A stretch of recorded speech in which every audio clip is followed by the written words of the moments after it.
ভেলিউগুৰি জাতীয় বিদ্যালয়ত 24 সংখ্যক প্ৰতিষ্ঠা দিৱস উদযাপন 24 সংখ্যক প্ৰতিষ্ঠা দিৱস উদযাপন উপলক্ষে শিক্ষক শিক্ষয়িত্ৰী ছাত্ৰ-ছাত্ৰী আৰু অভিভাৱকৰ সন্মিলন সভাও আয়োজন কৰে। এই সভাত উপস্থিত হৈ অসম জাতীয় বিদ্যালয়ৰ শিক্ষা সংসদৰ সচিব ডক্টৰ নাৰায়ণ শৰ্মা। দুদিনীয়া কাৰ্যসূচীৰে এই সভাৰ আয়োজন কৰে বিদ্যালয়ৰ কৰ্তৃপক্ষই।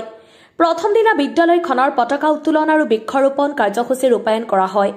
এই কাৰ্যসূচীত আমন্ত্ৰণ কৰি আনে সদৌ অসম গাড়ী চালক সন্থাৰ হোজাই জিলাৰ সাধাৰণ সম্পাদক ইমান হুছেইন ডাঙৰীয়া আৰু ভেলৌগুৰি মধ্য ইংৰাজী বিদ্যালয়ৰ সভাপতি আমিৰ হুছেইন লস্কৰ ডাঙৰীয়াক।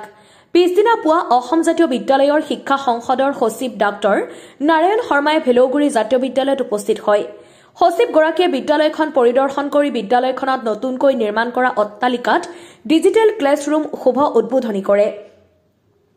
শুভ উদ্বোধনী কৰাৰ পিছতে ডিজিটেল ক্লাছৰ সন্দৰ্ভত কিছু গুৰুত্বপূৰ্ণ মন্তব্য আগবঢ়ায়। তাৰ পিছতে দিনজোৰা কাৰ্যসূচী চলি যায় আৰু আমন্ত্ৰিত অতিথিবৃন্দক সম্বৰ্ধনা আগবঢ়ায়। আমন্ত্ৰিত অতিথিবৃন্দই বিভিন্ন ধৰণৰ বক্তৃতাও আগবঢ়ায়। অৱশেষত মাজনিশালৈকে নৃত্য আৰু গীতৰ অনুষ্ঠান চলাই বিদ্যালয়ৰ ছাত্ৰ-ছাত্ৰীসকলে।